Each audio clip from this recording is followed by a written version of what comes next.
patingin, sana'y huwag mo na tong palipasin. Kaya sumama ka.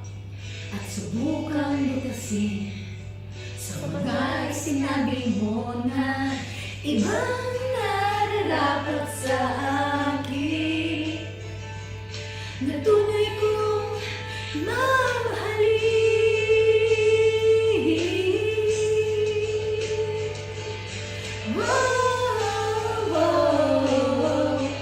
Wag na wag mong sasabihin na hindi ko nadama itong pag-ibig kong handa ibigay kahit pakalayaan mo.